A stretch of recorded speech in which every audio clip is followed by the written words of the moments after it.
Buenas tardes a todos. Por favor, confírmenme si el audio es correcto. Sí, sí se escucha bien. Perfecto. Bienvenidos a todos al curso de emergencias toxicológicas, intoxicaciones, envenenamientos, sobredosis y reacciones medicamentosas. Es para mí un gusto estar con ustedes y agradezco también a la Organización de Medicina Perú por permitirme estar con ustedes una vez más.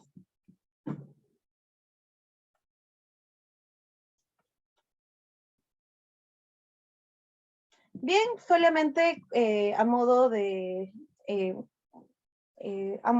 previo, me gustaría indicar que la información que se brinda a continuación tiene básicamente fines académicos y es producto de revisiones bibliográficas, ¿no?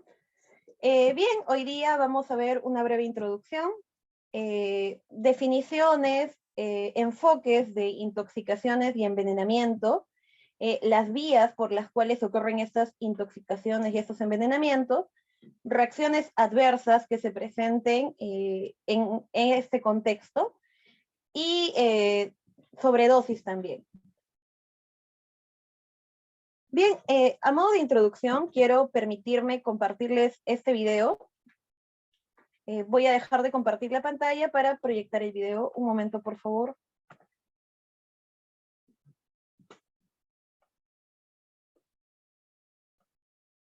Este video básicamente va a servir como introducción al tema. Es un video bastante corto, un video de 2 minutos, que bueno, nos va a permitir adentrarnos en algunos conceptos, dar introducción a algunos conceptos que vamos a ver hoy.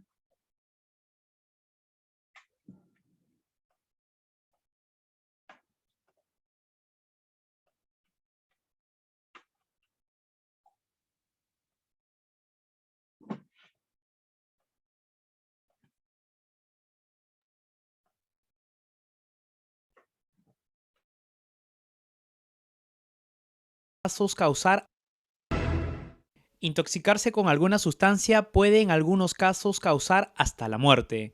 Por eso es importante saber identificar qué tipos de intoxicación existen, qué los causa y lo más importante, cómo debe actuar. Y por si no lo sabe, beber leche no es apropiado. Puede ocurrir de forma accidental, alguien sin querer puede tomar algún veneno, pueden ocurrir de forma intencional, con fines de suicidas, o puede ocurrir en forma laboral, aquel trabajador que esté expuesto a un químico crónicamente, entonces cualquiera de las tres posibilidades pueden darse, ¿no? Dentro de estos tres tipos existen las intoxicaciones agudas y crónicas. Intoxicaciones agudas, por lo menos hay las más frecuentes, son la de tipo alcohólica, alcoholismo agudo. De ahí siguen las que son por plaguicidas, es decir, insecticidas, rodenticidas, y la tercera causa frecuente es medicamentos, ¿no?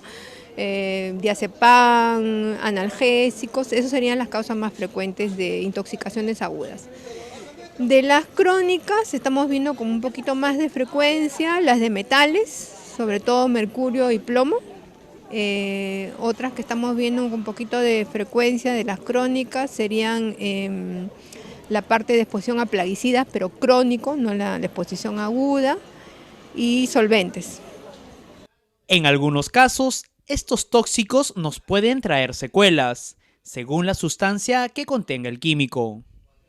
Por ejemplo, por el metanol, que es un alcohol tóxico, el paciente puede quedarse ciego, puede tener hemorragia intracerebral. La exposición, por ejemplo, a mercurio, el paciente también puede quedar grave, con problema neurológico. Si protagoniza un caso de estos o está cerca de alguna, sepa cómo debe proceder, pero nunca tome leche. Si la intoxicación es, la exposición es dérmica, lo primero que tendría que hacer es bañarse, por ejemplo, ¿no? Si es inhalatoria, o sea, si la respira, salir del lugar contaminado al aire libre. Y si es oral, de todas maneras es mejor que, para los 3 casos tiene que siempre acudir y consultar a un médico, pero en la oral yo recomiendo no provocar el vómito ni dar leche porque algunas intoxicaciones se hacen más severas y muchos tóxicos se absorben más con la leche, entonces a veces uno en la casa con el afán de hacer algo hace estas 2 medidas, pero esas están contraindicadas. El paciente está inconsciente, lo mínimo que tendría que hacer para proteger la vía aérea es ponerlo de costado hasta que pueda acudir a algún médico a atenderle, ¿no? Ya lo escuchó, lo primero es poner al paciente por intoxicación de costado y de inmediato acudir al médico. El Hospital Arzobispo Loaiza cuenta con un consultorio especializado en intoxicaciones.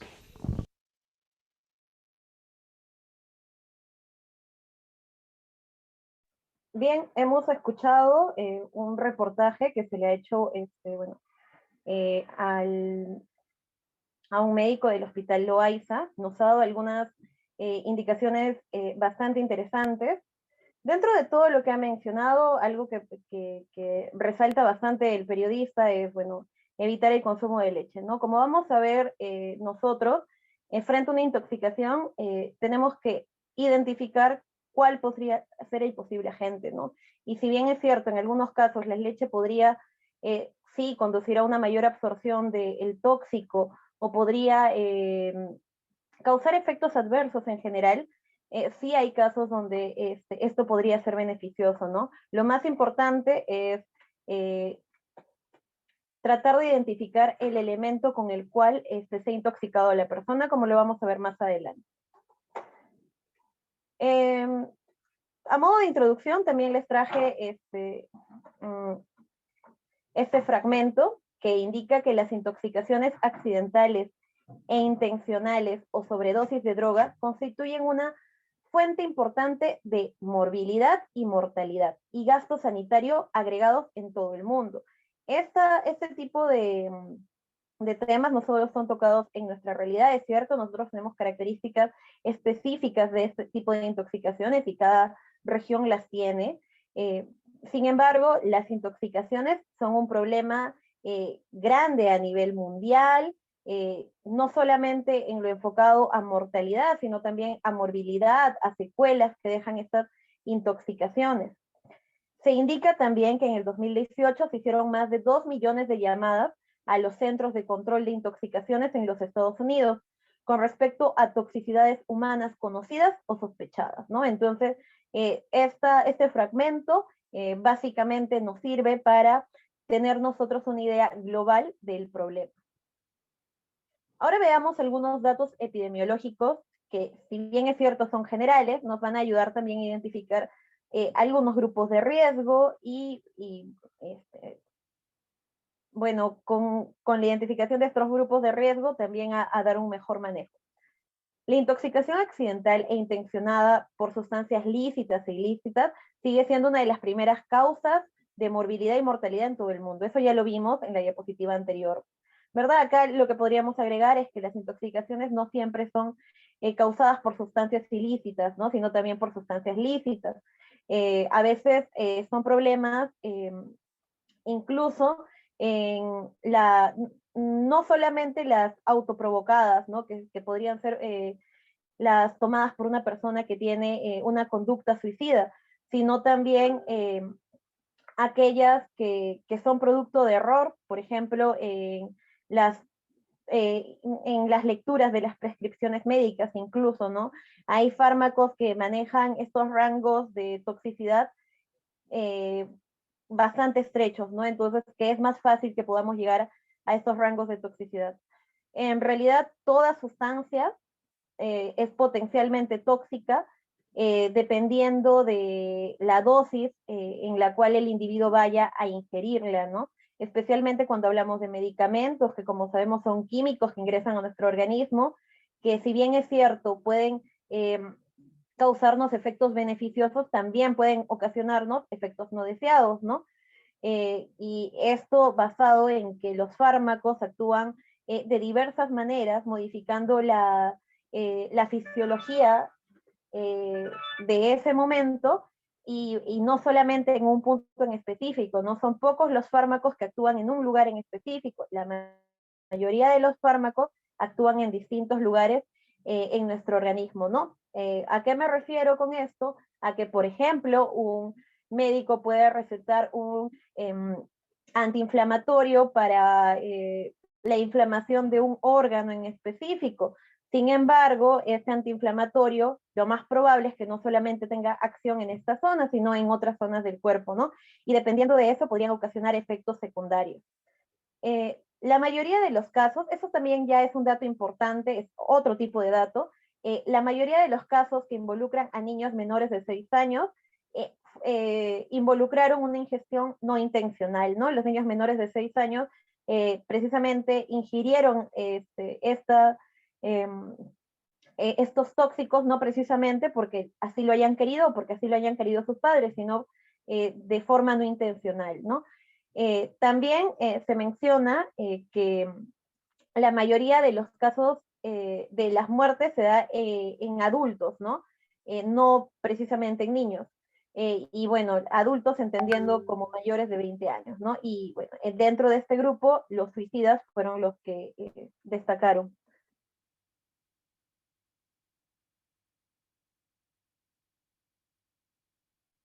Un minuto, por favor.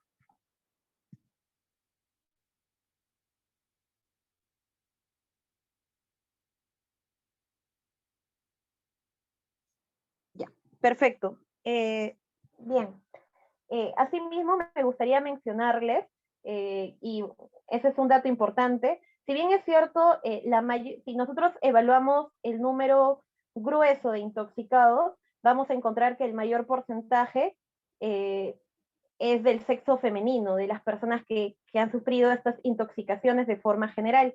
Pero si nos enfocamos en los casos fatales, o sea, las intoxicaciones que llevaron a muerte, ahí encontramos en mayor porcentaje a los varones. Entonces, ese es un dato importante, ¿no? Que nos ayuda a orientarnos a entender más o menos cómo es que ocurren este tipo de intoxicaciones, ¿no?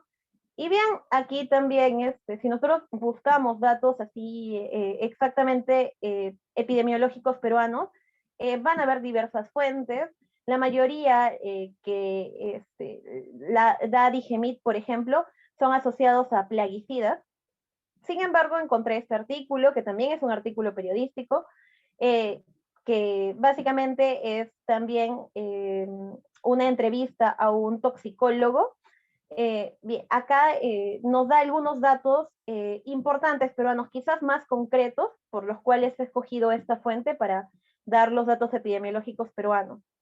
La tasa de mortalidad por intoxicación de fármacos es del 30% en personas con comorbilidad y en 15% en personas sin comorbilidad, ¿no? Entonces aquí podemos notar que frente a una intoxicación, evidentemente una persona con comorbilidad va a tener mayor propensión a la muerte, ¿no? Y dentro de las comorbilidades que se destacan, encontramos hipertensión, diabetes, infarto previo, entre otras. Los casos de envenenamiento por picadura o mordedura de insectos son la segunda causa más frecuente de intoxicación en el país y son más frecuentes en niños y adultos. Bien, exactamente aquí el toxicólogo que daba estos datos mencionó, en estos casos se dan mayormente por mordedura de serpientes y arañas o por picadura de alacrán. En el Perú en general vemos muchas intoxicaciones por animales de ponzoña. Eso es importante, ¿no? Porque esto nos ayuda a identificar datos epidemiológicos ya propios de nuestro país, ¿no? Nosotros tenemos bastantes casos de ofidismo, estos casos de serpientes, de mordeduras de serpiente o mordeduras por arañas que son específicos de nuestro territorio. En la mayoría vamos a encontrar antídotos, de lo que también vamos a hablar durante la exposición. Un tercer motivo de intoxicación, agregó este toxicólogo, que bueno, los datos de todas las fuentes consultadas las van a encontrar en la parte inferior de la diapositiva, ¿no? Y bien, como les digo, un tercer motivo de intoxicación es la exposición a sustancias químicas, ¿no? Que a veces incluso podemos encontrar en nuestros hogares y que pueden ser producto de estas intoxicaciones. Bien, ahora sí, vayamos al tema en concreto y comencemos a ver definiciones, vías, clasificaciones. ¿Qué son las intoxicaciones o envenenamientos? son aquellas situaciones de emergencia que se producen como consecuencia de la entrada de un tóxico al organismo. Como les menciono, en general, cualquier sustancia, incluso cuando tiene una buena intención, podría convertirse en un tóxico dependiendo de la persona que lo esté consumiendo, dependiendo de en qué dosis lo está tomando, cuál es la vía de administración que se está dando para el ingreso al organismo y dependiendo también del momento en el que se le esté dando. Esos son aspectos, características muy importantes que tenemos que tener en cuenta. No es que nosotros podamos identificar tóxicos a un lado y no tóxicos al otro lado, ¿no? Todo elemento podría ser potencialmente tóxico, como les digo, dependiendo de la forma en la cual en la cual está ingresando al organismo. Cualquier producto químico producirá una intoxicación dependiendo de la forma por la que penetre en el organismo, como ya les había dicho. De formas hay diversas, podría ser por la piel, podría ser inhalado, podría ser ingerido o podría ser inyectado, ¿no? Eso vamos a ver. Y su importancia va a depender de la naturaleza y la cantidad de tóxico que haya penetrado, ¿no? Incluso aquí una característica que no se mencionó es también el momento. Dependiendo del momento, de otros fármacos, de otros químicos que puede estar ingiriendo la persona, podría haber un tipo de interacción y así darse una toxicidad, ¿no? No necesariamente el elemento solo, ¿no? Sino el elemento en un contexto. De hecho, como vamos a ver más adelante también, una de las principales guías que tenemos en este tema de intoxicación es que se tiene que tratar a la persona y no al tóxico, ¿no? La persona en el contexto de en qué momento se dio, cuál fue la vía de administración y todo lo que ya hemos comentado. Bien, aquí veamos las vías de entrada y actuación. Existen básicamente 4 vías de entrada fundamentales. Estas 4 vías son ingestión, inhalación, absorción e inyección. La ingestión la vamos a tener por la comida, la bebida, de esa forma se va a dar. La inhalación a través de las vías respiratorias, absorción a través de la piel cuando hay contacto con esas sustancias tóxicas y la piel puede absorberlo, o inyección o inoculación, ¿no? De la sustancia. Vamos a ver cada una de estas forma un poquito más amplia. La intoxicación en la vía de ingestión va a presentar signos y síntomas característicos, ¿no? Que nos van a permitir identificar cuál podría ser la vía la cual la persona haya introducido el tóxico, ¿no? No siempre la persona, uno, va a llegar consciente, no siempre la persona va a querer darnos datos acerca de lo que haya producido la intoxicación. En algunos casos nosotros vamos a tener que identificarlos según los signos y los síntomas que presenten. Cuando es esta vía de ingestión, generalmente se dan signos y síntomas asociados a la vía digestiva, principalmente como náuseas, vómitos, dolores abdominales de tipo cólico, diarrea. Además de esto, después de un tiempo se pueden presentar alteraciones de la conciencia, tanto una disminución del nivel de conciencia o una pérdida del nivel de conciencia. Y también se van a presentar, es posible que se presenten alteraciones respiratorias y cardíacas, como aumento o disminución de la frecuencia respiratoria, disnea, que es la sensación de falta de aire, o dificultad respiratoria. Aquí lo primero que se van a presentar precisamente son los síntomas y signos asociados a la vía de ingestión, que son los de la vía digestiva, ¿no? Las náuseas, los vómitos, que básicamente son sintomatología que aparece como una reacción de nuestro cuerpo a querer eliminar el tóxico, ¿no? No siempre, por ejemplo, cuando se ingiere un ácido, va a ser conveniente que el paciente vomite, ¿no? Porque si bien es cierto, el ácido ha causado daño al ingresar, cuando el ácido trate de salir por la misma vía podría causar aún más daño. Es por eso que en el inicio la doctora indicaba que había que tener cuidado con la provocación de los vómitos, porque esto podía conducir a una mayor laceración del tubo digestivo, por ejemplo, ¿no? Han habido casos en los cuales el problema mayor se ha dado en el manejo, ¿no? Por ejemplo, en la provocación de estos vómitos, que si bien es cierto el esófago, por ejemplo, pudo haberse dañado con el ingreso del ácido, se terminó de dañar cuando se provocó el vómito y al regreso de este tóxico, ¿no? Entonces hay que tener cuidado también con eso. Las medidas que se deberían de tomar, vamos acá a ver una por una. Dentro de estas hay una que es bastante controversial, pero bien, nos hemos basado en el Manual de Primeros Auxilios y Emergencias Toxicológicas del 2015, publicado por el Instituto Nacional Materno Perinatal, ¿no? Entonces, siempre aquí las medidas tienen que ser tomadas en el contexto que les he mencionado, tratando de identificar el tóxico, tratando de identificar la hora en la que la persona ingirió este tóxico, la dosis en la cual ingirió este tóxico y la vía en la cual el tóxico ingresó al organismo.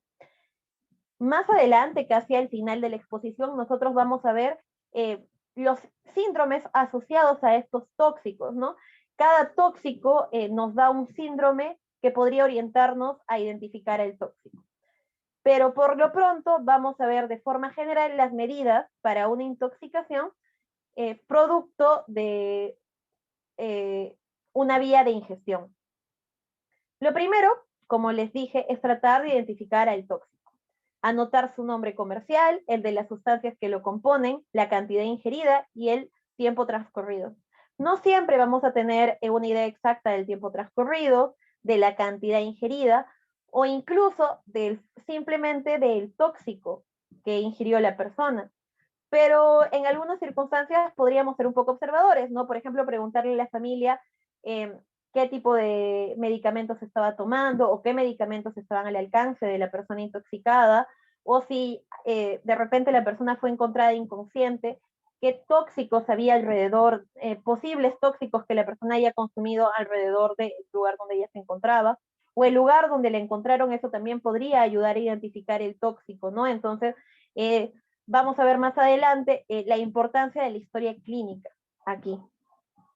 Neutralizar el tóxico es también importante, pero aquí hay que tener muchísimo cuidado, ¿no? Porque básicamente la neutralización del tóxico tiene que ser dirigida por un personal médico especialista en intoxicaciones o que haya recibido capacitación en intoxicaciones, porque, como indicó la doctora, algunos tóxicos pueden causar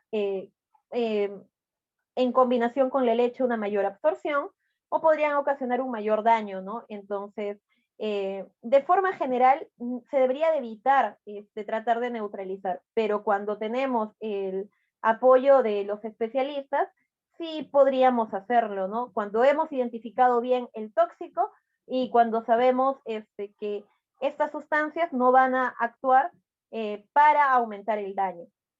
Entonces, en algunas ocasiones, dependiendo del tóxico, se va a utilizar el agua, la leche, el agua albuminosa, que es 6 claras de huevos diluidas en 1 litro de agua. Y bueno, debemos de nosotros tener bastante cuidado con este aspecto. En el caso de que se conozca el tóxico y se disponga de un antídoto en específico, lo debemos de usar, ¿no? Y esto, por ejemplo, en algunas regiones de nuestro país es bastante importante, ¿no? Por ejemplo, cuando hay un accidente producido por una mordedura de serpiente, es importante identificar la especie que podría haber mordido a esta persona, dado que contamos con antídotos específicos, ¿no? Entonces, ahí los pobladores incluso, en su mayoría, están capacitados para, o saben que tienen que indicar qué posible serpiente hay en esa zona, o a veces incluso llevan a la serpiente muerta para que el médico identifique qué tipo de serpiente era. Incluso en las tribus alejadas, cuando yo hice una rotación en Iquitos, hubieron 7 casos de intoxicaciones, de los cuales 5, los mismos, las mismas personas que encontraron a este paciente o incluso el mismo afectado había podido llevar también parte de la serpiente para que el médico identifique. O daban el nombre en específico de la serpiente o de el animal que los había picado. Vigilar las constantes vitales de forma frecuente. Eso es algo básico, no solamente en este tipo de emergencias, sino en las emergencias en general. Y si son necesarias, iniciar maniobras de reanimación, dependiendo de precisamente de las funciones vitales, ¿no? Si hay una disminución de la frecuencia respiratoria, evaluar si la respiración está siendo eficiente o no. En el caso de que haya una respiración ineficiente, se puede comenzar una ventilación de rescate, o en el caso de que las pulsaciones hayan desaparecido, también se podría comenzar un masaje cardíaco con presiones, ¿no? De acuerdo a lo que se indica en la reanimación cardiopulmonar. Y también es importante, aunque suene básico, pero mantener la calma es importante en estos casos porque a veces podrían conducir a un mal manejo, ¿no? Y mantener abrigada a la víctima también es importante. Nosotros queremos que la persona gaste la menor cantidad de energía tratando de mantener su temperatura corporal en niveles adecuados. Abrigarla es una forma de evitar que la persona pierda calor y de esta manera gasta energía en ello, ¿no? Tenemos que identificar precisamente los signos vitales para que nosotros podamos dar el manejo más exacto, ¿no? Dentro de las intoxicaciones tenemos que tener, por la vía de ingestión, tener ciertas precauciones. Dentro de las precauciones más importantes que nosotros deberíamos de tomar es saber cuándo no debemos de provocar el vómito. Como ya hemos mencionado en las diapositivas anteriores, el vómito podría ser contraproducente en algunos casos. Por ejemplo, si la víctima ingirió ácidos o bases fuertes, el vómito podría causar más daño al volver por las estructuras digestivas, ¿no? Por ejemplo, como les menciono, cuando se ingiere un ácido fuerte, ese ácido fuerte puede provocar una lesión en el esófago al pasar, pero si nosotros provocamos el vómito, al regresar podría provocar un daño aún mayor que incluso podría llevar a la laceración del esófago. Entonces, tener en cuenta esto, ¿no? El vómito causaría más daño al volver a pasar el cáustico por el esófago hacia arriba, ¿no? Entonces hay que tener bastante en cuenta esta indicación. Si se ingirió petróleo o alguno de sus derivados, al vomitar, el individuo puede inhalar vapor al interior de sus pulmones y producirse una neumonía. Entonces, tampoco en estos casos en específico. Entonces ya tenemos 2 casos donde no es una buena idea, que es cuando es un ácido o una base fuerte y cuando es petróleo o derivado de petróleo. Si la víctima está inconsciente o semiconsciente, el contenido puede introducirse en los pulmones, ¿no? Y podría producirse, por ejemplo, una neumonía aspirativa. Hay que tener cuidado con esto. Si el individuo intoxicado presenta convulsiones, tampoco es una buena idea provocar los vómitos porque de la misma manera podría producirse, por ejemplo, una neumonía aspirativa, una aspiración que podría cerrar sus vías respiratorias y podría llevarlo a incluso requerir ventilación de rescate. Y si padece problemas cardíacos, tampoco se debería de efectuar. Esas maniobras están contraindicadas en estos casos, ¿no? Entonces recordemos, evitar el vómito, no provocar vómito si la persona consumió ácidos o bases fuertes, si ingirió petróleo o derivados de petróleo, si está inconsciente o semiconsciente, o si presenta convulsiones o si tiene problemas cardíacos, ¿no? Entonces, tener en cuenta eso. Entonces, ¿qué haríamos si nosotros estamos frente a una persona que está inconsciente, aparentemente intoxicada, pero no conocemos su historial clínico? Evitar provocar el vómito, porque podría ser una persona, por ejemplo, que padece problemas cardíacos graves y nosotros no conocemos, o podría ser que se intoxicó con un ácido fuerte y podríamos provocar más daño. Entonces, evitar provocar el vómito y dar sustancias como leche es una buena idea, porque en la mayoría de los casos nos conviene más llevarlo a un centro de salud donde se pueda identificar, donde se pueda dar un manejo más avanzado, que si nosotros tratamos de hacer algo y podría ser contraproducente. No, eso en un entorno extrahospitalario, por supuesto. También está la intoxicación por la vía de inhalación. También va a presentar signos y síntomas asociados a esta vía.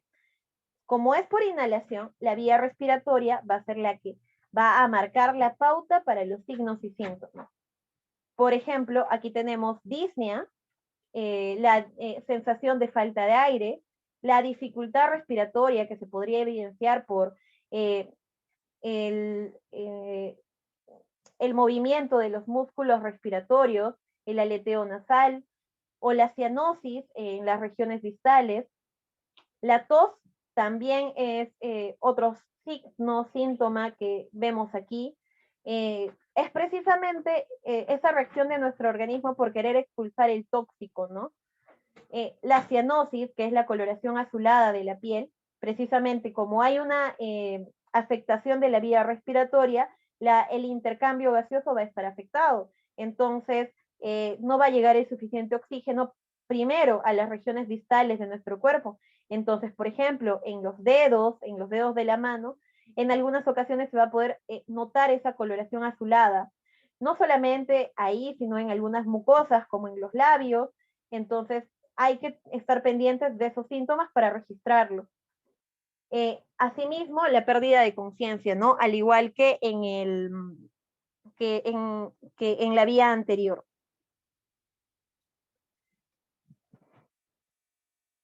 En la vía anterior habíamos visto otros signos y síntomas, ¿no? No necesariamente no van a estar presentes en esta vía de inhalación, podrían también estar presentes, por ejemplo, la disfunción del sistema cardíaco o alguna presentación, alguna alteración del sistema digestivo, también podrían estar presentes en esta vía, pero en menor frecuencia, ¿no? Dado que el mayor afectado aquí es la vía respiratoria. ¿Y cuáles son las medidas que deberían de tomarse? Bien, las principales medidas es sacar a la víctima al aire libre. Mantener despejada la vía aérea. Como ustedes han visto, una de las recomendaciones era incluso mantener a la persona de costado. Si la persona, por un reflejo propio, tiene esta sensación de náuseas, de vómito o incluso vomita, podría producirse una neumonía aspirativa si el paciente no está en una posición correcta. En el video, por ejemplo, nos recomendaban poner a la víctima de costado, ¿no? Para que en el caso de que la persona esté inconsciente, evitar una aspiración. Trasladar a la víctima a un centro asistencial lo más pronto posible y también monitorear sus signos vitales. Monitorear sus signos vitales va a estar presente en cualquier emergencia, como ya les mencioné, y la posibilidad de hacer una reanimación cardiopulmonar si es necesaria es importante. Aquí veamos, enfoquémonos en que una de las vías más afectadas es la vía respiratoria. Entonces, tenemos que estar pendientes de que haya una obstrucción a este nivel o que haya el cese de las ventilaciones. En el caso sea así, habría que tomar las medidas necesarias, ¿no? O incluso si es que hay, se ha visto afectada la función cardíaca y hay un cese de las pulsaciones, también evaluar la posibilidad de iniciar una reanimación cardiopulmonar si es necesaria, como ven en la imagen. Recordemos aquí que la reanimación cardiopulmonar consta de varios pasos, tanto para un entorno intrahospitalario como extrahospitalario, y nosotros conocemos, ¿no?, los eslabones que se dan aquí. Primero, el reconocimiento y prevención temprano, eso es en un entorno intrahospitalario. y en un entorno ya tanto intra como extrahospitalario, la activación de las respuestas a emergencias, ¿no? Llamar al equipo especializado para que pueda hacerse cargo de esa emergencia. Realizar RCP de alta calidad, compresiones correctamente ejecutadas y una ventilación de rescate en el caso que sea necesario, ¿no? Sabemos nosotros que los ciclos se dan por 30 compresiones con 2 ventilaciones, ¿no? Entonces, tener en cuenta la posibilidad de usarlas en el caso sea necesario. Incluso podría haber posibilidad del uso de un desfibrilador en el caso de que haya alguna arritmia desfibrilante, ¿no? Que se haya producido como complicación posterior a lo que hemos visto. Y así continuaríamos con los soportes postparo y la recuperación, ¿no? Eso es parte de la reanimación cardiopulmonar, que tenemos que verla como una alternativa frente a estos casos, cuando hay complicaciones. Otra de las vías para la intoxicación, como hemos mencionado, es la vía de absorción. Algunos productos van a causar esta irritación y se pueden absorber por la piel al entrar en contacto con ella, ¿no? Entonces vamos a ver este tipo de irritaciones, como vemos en la imagen, ¿no? Que podrían ingresar por distintas partes de nuestro organismo. Recordemos que la piel es un gran órgano que, si bien es cierto, nos defiende, también podría ser la vía de ingreso de algún tóxico. Entonces tenemos que tener bastante cuidado. En el caso de que nosotros tengamos que exponernos a un tóxico, también es importante ahí evaluar bien las medidas de bioseguridad, ¿no? No olvidarnos de las medidas de bioseguridad. Aquí continuamos con la intoxicación por la vía dérmica, ¿no? Por la vía de absorción. Entonces, aquí esto lo voy a cambiar cuando les entregue a sus organizadores. Aquí es vía de absorción. Entonces, ¿cuáles son las medidas que se deberían de tomar cuando hay una intoxicación por vía de absorción? Primero, lavar bien la zona de la piel contaminada con abundante agua durante 20 minutos, se indica, ¿no? O hasta que llegue el lugar donde, o el medio con el cual me voy a transportar al centro que me va a llevar al centro asistencial, ¿no? Al centro de emergencia. Si sufrió impregnación del polvo o del producto, todavía está en el organismo, tratar de eliminarlo por completo, ¿no? Ya antes de comenzar a lavar, tratar de sacar todo el tóxico posible. Eliminar la ropa contaminada para evitar la exposición al tóxico, ¿no? Si nosotros hemos visto que cuando la piel ha entrado en contacto con este tóxico, por ejemplo, podría ser un ácido, por ejemplo, quitar la ropa que haya podido estar en contacto con esa zona para evitar que los restos de ácido que pudieron haberse quedado en las prendas que están cubriendo la piel puedan reintoxicar a esa zona afectada. Beber abundante agua es una buena idea porque como hay un pedazo de piel afectado que podría incluso estar lacerado, va a haber mayor deshidratación. Entonces se tiene que hidratar bien al paciente. Beber agua si el paciente está consciente, ¿no? O en el caso de que el paciente no esté consciente, también es posible que se le dé hidratación endovenosa. Vigilar al accidentado ante la posible aparición de shock. ¿Cómo lo vamos a evaluar? ¿Cómo vamos a evitar que el paciente llegue a shock? Evaluando sus funciones vitales. Nunca olvidar, en todos los tipos de emergencia, evaluar las funciones vitales. Y no solo una vez, sino a lo largo del tiempo, ¿no? Por ejemplo, nosotros sabemos que en la reanimación cardiopulmonar, al cabo de cada 5 ciclos, nosotros tenemos que volver a tomar las funciones vitales, ¿verdad? Trasladar el intoxicado a un centro asistencial lo antes posible. Eso es en todas las emergencias. Aquí estamos retratando un entorno extrahospitalario. Y bien, si nosotros nos referimos ya a la vía de inyección o inoculación, tenemos que tener en cuenta que esta vía tiene efectos más rápidos que las otras vías, ¿no? En las otras vías todavía el tiempo entre la ingestión y el efecto que produzca, dependiendo de lo que se haya ingerido y de la dosis en la que se haya ingerido, va a demorar un tiempo en hacer efecto. En el caso de la inyección o inoculación, la vía es directa, por lo tanto los efectos van a ser inmediatos. Entonces se tiene que realizar la evacuación lo antes posible, incluso mucho más rápido que en las vías anteriores, ¿no? Dado que esta vía es muchísimo más rápida que las anteriores que hemos presentado. Bien, ahora hablemos de lo que es una sobredosis. Una sobredosis se presenta cuando se toma una cantidad de algo mayor a lo recomendado, ¿no? Cuando nosotros nos prescriben un medicamento, nos dicen no solamente el nombre de la formulación, sino también nos dan en qué cantidad la vamos a tomar, en qué momento la vamos a tomar y con qué frecuencia la vamos a tomar. ¿Por qué se hacen este tipo de prescripciones tan detalladas de esta forma? Los medicamentos, cualquier químico en general, que es permitido como medicamento, tiene lo que se le conoce como dosis máxima y dosis tóxica. El médico, conociendo estos dos parámetros, prescribe un medicamento de acuerdo a la edad, de acuerdo al peso y a las características de la persona. Entonces, cuando es que ese tipo de prescripciones, por ejemplo, no son tomadas en cuenta y se abusa de un medicamento o se abusa de otro tipo de químicos, otro tipo de tóxicos, es que se dan estas sobredosis.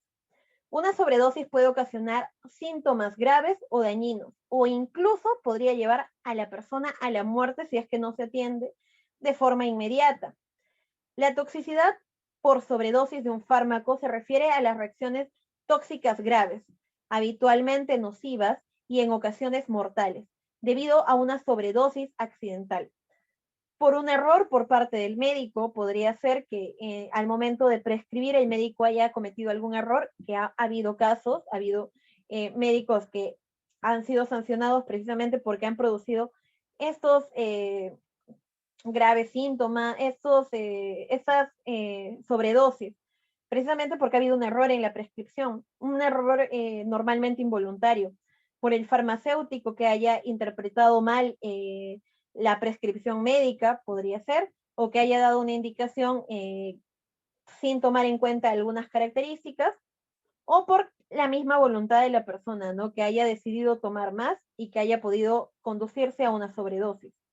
O incluso intencionada, cuando la persona ya tiene fines homicidas o suicidas, ¿no? Entonces, estos aspectos, estas características tenemos que tener en cuenta cuando hablamos de sobredosis. ¿Qué son reacciones adversas medicamentosas? Una reacción adversa a un medicamento es toda aquella respuesta nociva, no deseada y no intencionada que se produce tras la administración de un fármaco. Cuando se administra un fármaco, se administra porque los efectos beneficiosos son mayores a los efectos secundarios. No existe un fármaco perfecto que no tenga ningún efecto secundario, pero sí existe aquellos fármacos cuyos efectos beneficiosos son muchísimo mayores a los efectos perjudiciales. Por ejemplo, en el caso de las vacunas, es un agente externo que está ingresando a nuestro organismo. En este caso, los efectos beneficiosos son mucho mayores a los efectos adversos o reacciones adversas que podrían presentarse. Por ejemplo, evaluemos el caso de la vacuna que se está dando ahora, ¿no? Que es Pfizer o Sinopharm. En el caso de las vacunas contra la COVID, por ejemplo, nosotros sabemos que el efecto beneficioso es precisamente evitar una infección grave, ¿no? Una enfermedad grave principalmente de la COVID. Pero hay efectos adversos también. Por ejemplo, se han presentado reacciones en la piel, algunos eritemas, algunas fiebres pequeñas. Y bueno, esos son efectos que se presentan. Si bien son efectos no deseados, el beneficio de no enfermarse de la COVID y de evitar esas enfermedades graves es mayor a los efectos que se puedan presentar. Es por eso que se autorizan y se administran.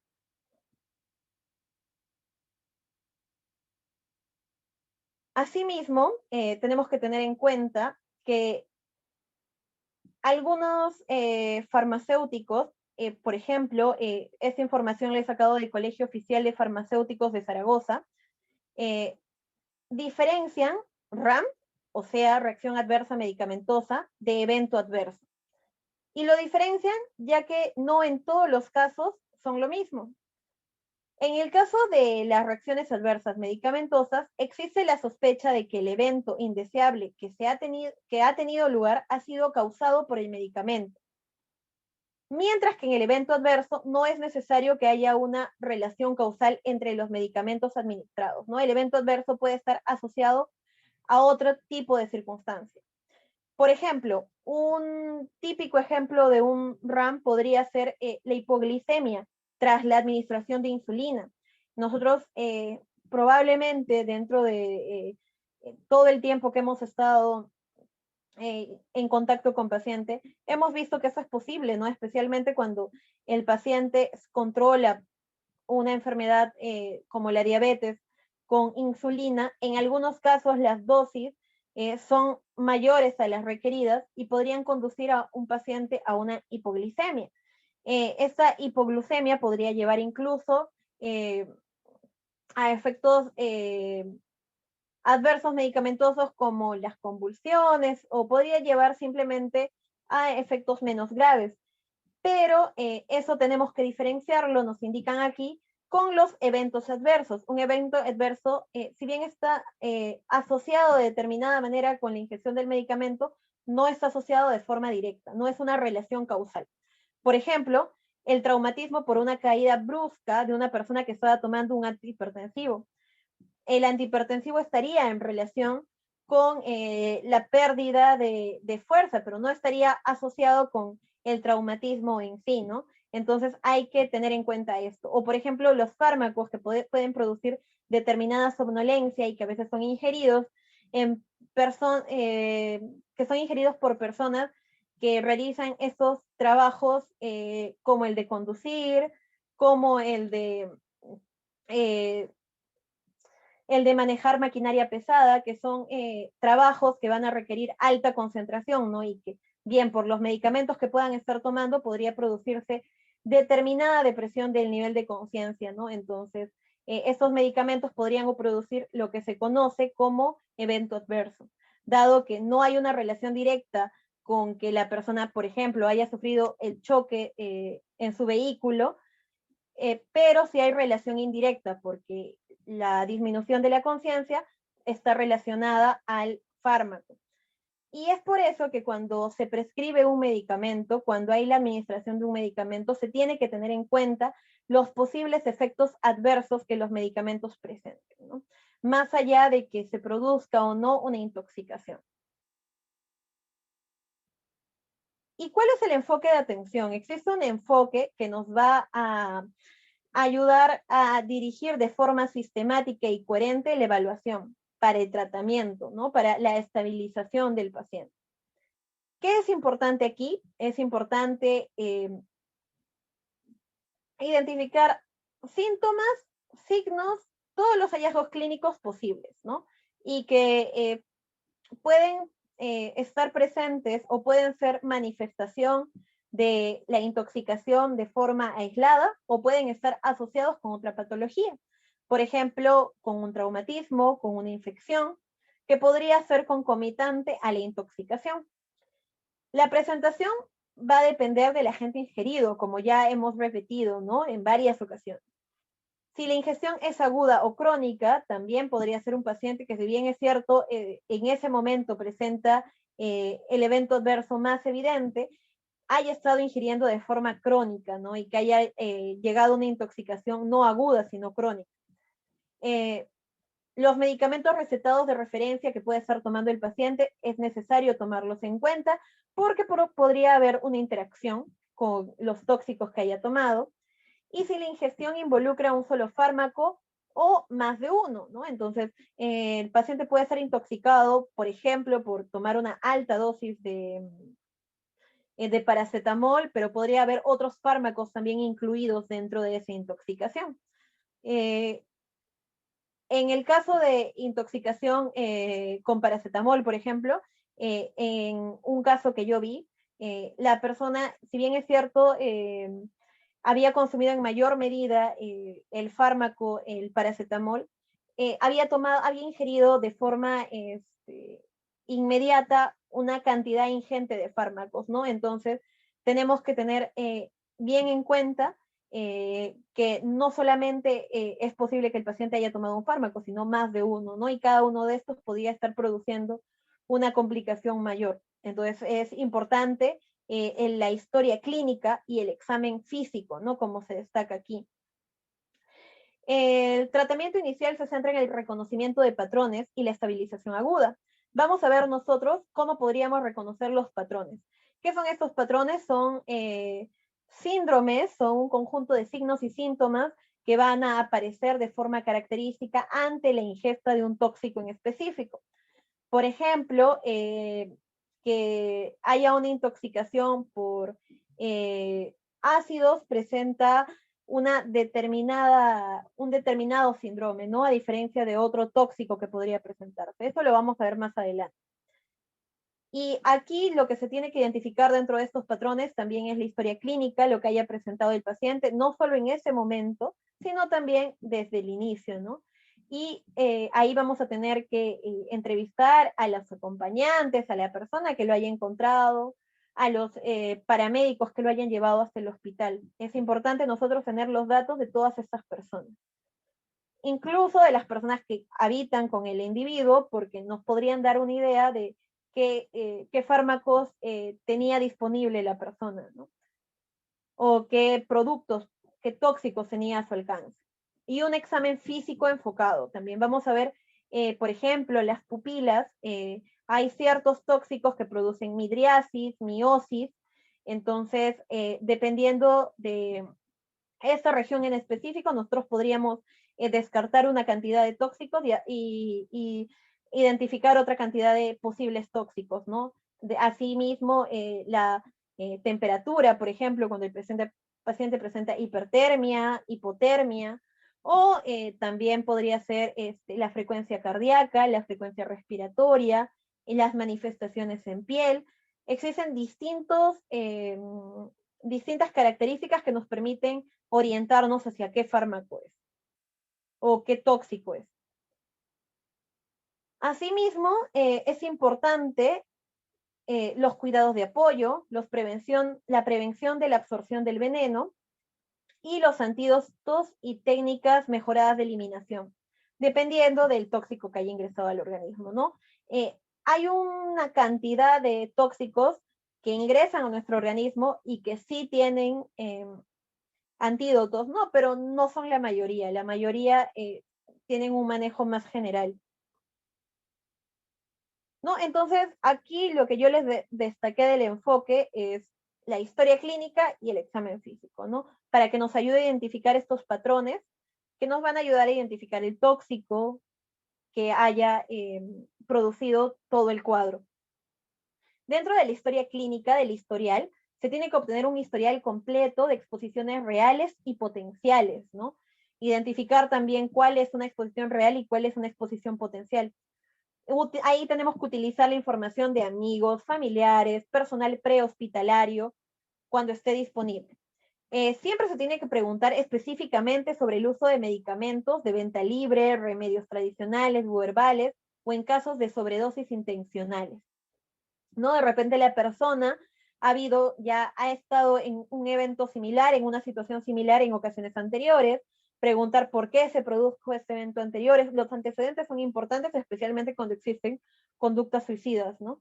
Y también recordar que el manejo no solamente debería de ser médico, ¿no? Porque una vez que está la estabilización del paciente, tiene que haber una referencia a psiquiatría o un manejo por esta área, porque si bien es cierto, habría dejado de ser una emergencia médica, sí podría ser una emergencia por parte de la especialidad de psiquiatría, ¿no? Y el paciente tiene que ser protegido no solamente desde el punto de vista orgánico, sino también desde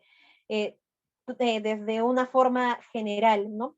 Entonces, una persona que ha tenido esta conducta suicida y que se ha identificado gracias a que ha llegado por una intoxicación al hospital, podría volver a presentarla, ¿no? Entonces tiene que haber siempre una referencia, una indicación del requerimiento de la participación de psiquiatría.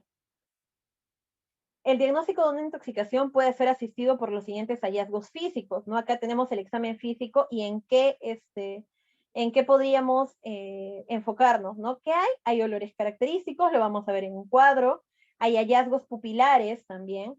Hay anormalidades neuromusculares. Hay alteraciones del estado mental, hallazgos cutáneos, alteraciones de la temperatura, alteraciones de la presión arterial y de la frecuencia cardíaca y alteraciones respiratorias. Vamos a ver por cada uno de los que he mencionado un cuadrito que nos va a ayudar a identificar precisamente los síndromes de envenenamiento comunes, ¿no? Lo conocido como toxidromes. Aquí vamos a acercar al cuadrito para verlo mejor. Por ejemplo, cuando está involucrado un fármaco simpático mimético, vamos a encontrar un estado mental de hipertensión, agitación, alucinaciones, paranoia. Las pupilas se pueden encontrar midriáticas, ¿no? Puede haber midriasis, ¿no? Entonces tenemos que identificar si la pupila está dilatada o está contraída. En este caso, estaría dilatada.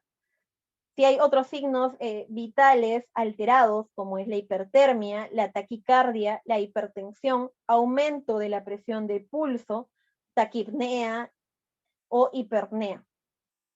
Y otras manifestaciones pueden ser la diaforesis, nosotros sabemos el sudor excesivo, los temblores, la hiperreflexia, las convulsiones.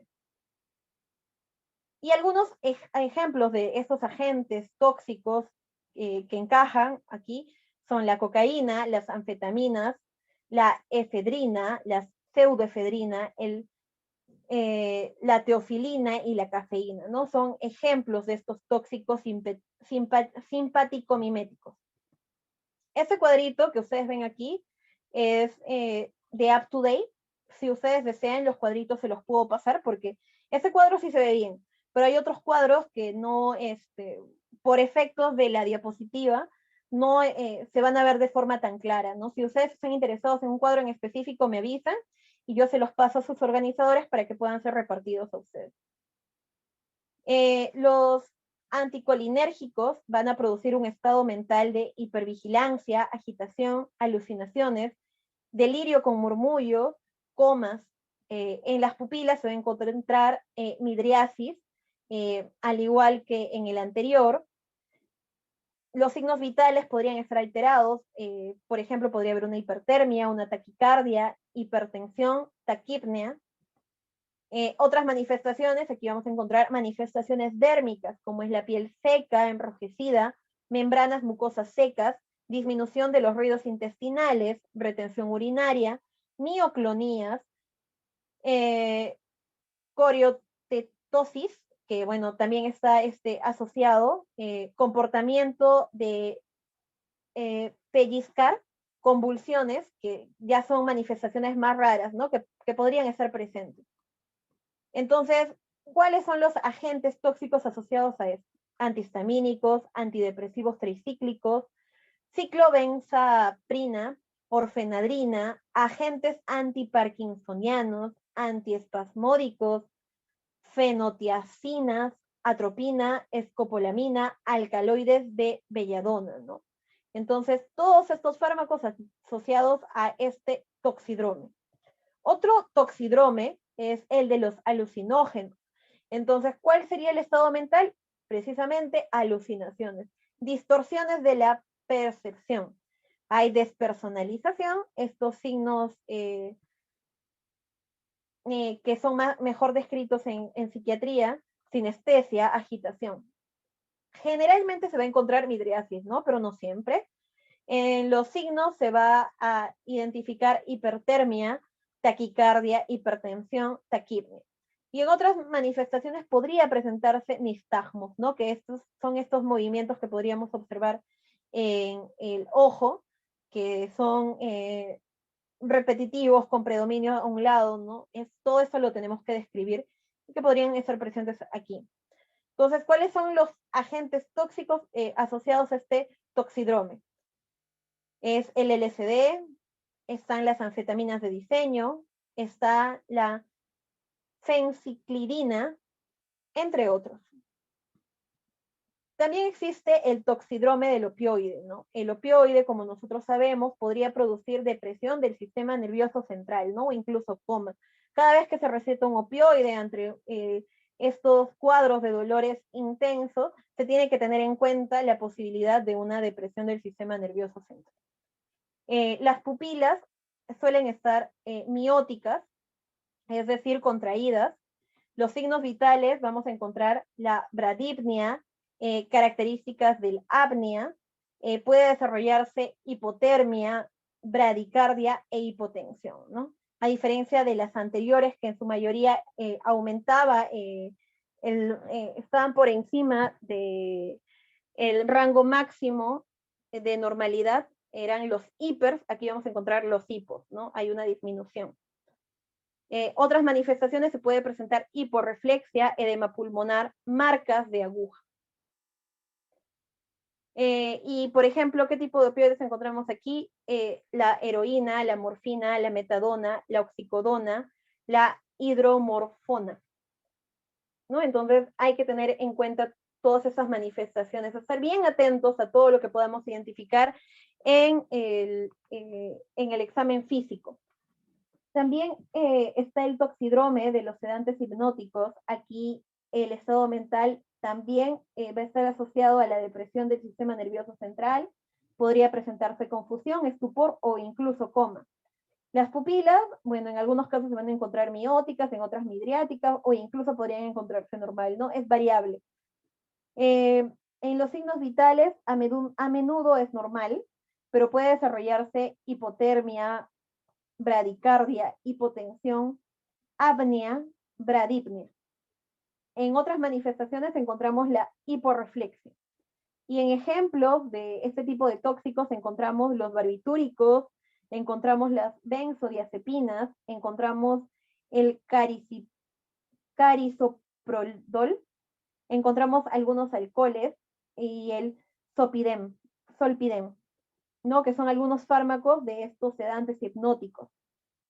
En el toxidrome de colinérgicos, el estado mental principalmente va a ser coma, confusión, ¿no? Dependiendo del grado. Las pupilas podrían presentarse mióticas, es decir, contraídas. Los signos vitales podrían estar, bueno, algunos con tendencia a la baja, por ejemplo, bradicardia, la hipertensión, la hipotensión también podría presentarse, la taquipnia o la bradipnia, ¿no? Es más variado la presentación aquí. Otras manifestaciones se encuentran la salivación, la incontinencia urinaria y fecal, diarrea, emesis, los vómitos, la diaforesis, lagrimeo, calambres gastrointestinales, broncoconstricción, fasciculaciones y debilidad muscular con convulsiones. En ejemplos de estos tóxicos encontramos algunos insecticidas organofosfatados, carbamatos, agentes nerviosos, nicotina, pilocarpina, betanicol, ¿no? Son algunos de los ejemplos que se presentan dentro de este toxidrome. Otros son el síndrome serotoninérgico, ¿no? Acá el estado mental puede ser confusión, agitación, coma.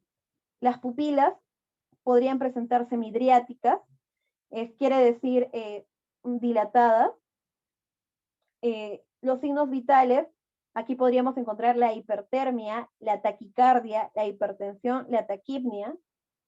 Y en otras manifestaciones, el temblor, mioclonías, hiperreflexia, clonus, diaforesis, rubor, trismo, rigidez, diarrea.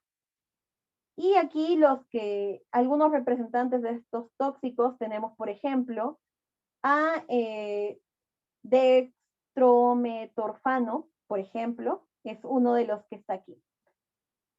Entonces, aquí tenemos el cuadro de los toxidromes, ¿no?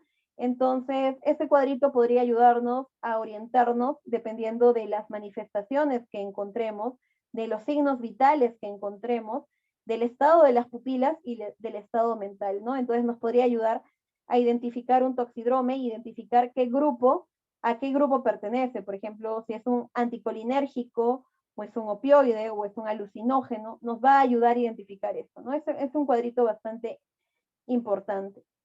Ahora, si nosotros ya estamos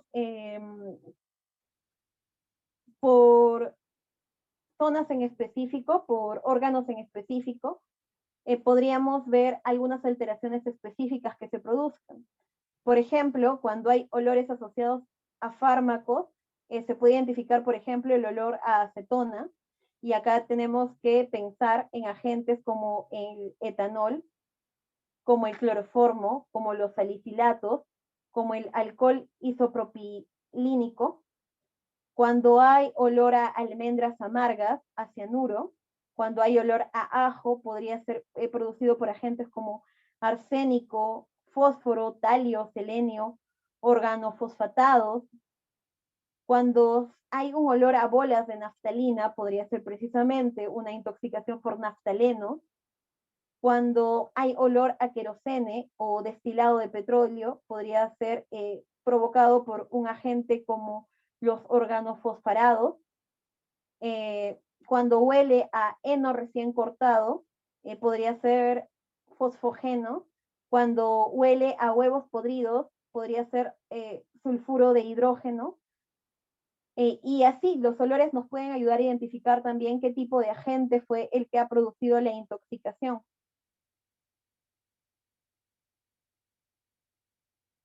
También he encontrado, también es un cuadro de UpToDate, que nos habla de las anomalías oculares inducidas por estos fármacos, ¿no? Y acá vamos a tener precisamente estas 3 características que podríamos encontrar cuando nosotros revisamos los ojos, ¿no? Podría ser la midriasis, vamos a encontrar aquí las pupilas dilatadas, o la miosis, cuando las encontramos contraídas, o nistagmos, cuando encontramos este movimiento, ¿no? Constante. Entonces, la midriasis se presenta cuando hay simpaticomiméticos, como lo hemos visto en los toxidromes, por ejemplo, cocaína, cafeína, efedrina, anfetaminas, o en los anticolinérgicos, ¿no? Como la atropina, la escopolamina, en algunos alucinógenos como el LSD, o en otros como la nicotina, por ejemplo, ¿no? Y también en algunos estados de abstinencia de drogas. También tenemos cuando en el ojo se encuentra la contracción de la pupila, nosotros podríamos pensar en algunos tóxicos en específico, como son los opioides. Aquí vamos a tener la heroína, morfina, fentanilo, ya los hemos descrito, y algunos hipnóticos sedantes, ¿no? Como los barbitúricos, benzodiazepinas, algunos colinérgicos también, como los insecticidas. Algunos insecticidas son organofosfatados, no hay que tener cuidado porque podrían producir una intoxicación, ¿no? Pero dentro de toda esa intoxicación se puede identificar la miosis. También los simpaticocolíticos, eso también podría estar. Y otros como el fenciclirina, ¿no? En el nistagmos, que es este movimiento que les indiqué, que es un movimiento característico, vamos a ver un video del nistagmos para que ustedes puedan identificarlo al final de la clase. Aquí se pueden presentar por tóxicos como los barbitúricos, como la carbamazepina, como la fenitoína, el litio, el etanol, algunos alcoholes tóxicos, como las picaduras también de algunos insectos en específico, ¿no? Van a producir estos nistagmos. También va a haber algunos trastornos del movimiento que son inducidos por los fármacos y toxinas que podrían haber ingresado a nuestro cuerpo en dosis mayores a las estimadas. Por ejemplo, hay tóxicos que podrían ocasionar convulsiones, incluso. A ver, vamos a acercar un poquito la diapositiva. Como les indiqué, alguna de las diapositivas, algunos de los cuadritos que les estoy presentando, no se ven de forma clara, ¿no? Sí, por efectos de la diapositiva. Si ustedes desean, les puedo pasar los cuadros completos. Las convulsiones, aquí vamos a encontrar algunos agentes, como es el propranolol, algunos insecticidas, la lidocaína y otros anestésicos locales, los simpaticomiméticos, cuando hay retirada de agonistas de GABA, algunos antidepresivos, algunos antipsicóticos, salicilatos, alcanfor, isoniazida, agentes químicos nerviosos, litio, agentes hipoglucemiantes, cianuro, monóxido de carbono. En una lista grande, como ustedes pueden ver aquí, podríamos encontrar convulsiones, ¿no? Entonces es identificar qué fármaco podría haber ingerido la persona, cuáles son las características asociadas a la toxicidad de estos fármacos y ver si encaja, ¿no? Y, por ejemplo, dentro de la historia clínica nosotros podemos encontrar una lista de todos los fármacos que podría haber ingerido esta persona y ir descartando, ¿no? Según esto, en el caso de que la persona esté inconsciente y no nos pueda decir qué tóxico ha consumido. Hay otros fármacos, toxinas que nos van a producir temblores o mioclonías.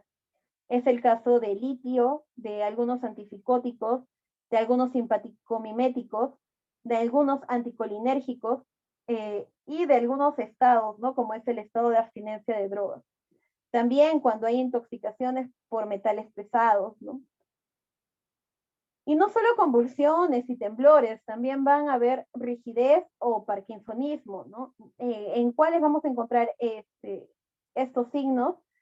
Por ejemplo, cuando hay intoxicación por litio, en algunas ocasiones se va a producir este parkinsonismo, o cuando hay intoxicación por algunos antipsicóticos, cuando hay intoxicación por metoclopramida, cuando también está involucrado el metanol, también podría presentarse esto. Cuando hay la picadura de una araña viuda negra, suele presentarse esto.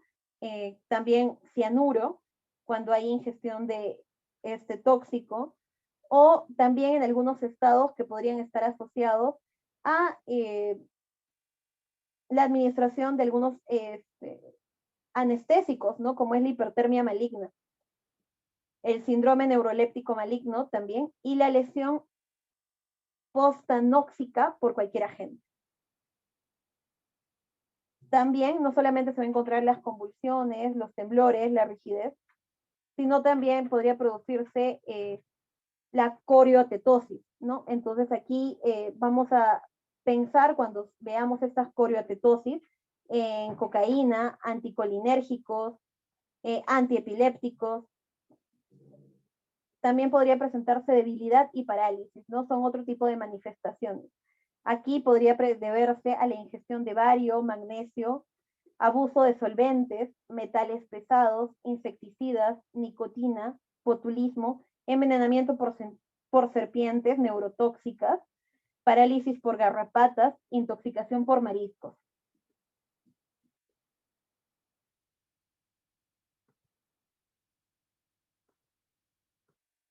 Aquí también hay alteraciones del estado mental inducidos por drogas y toxinas, ¿no? Entonces, hay algunas drogas o toxinas que nos van a producir depresión del sistema nervioso y otras que van a producir agitación. Entonces, aquí podríamos hacer una diferencia clara, ¿no?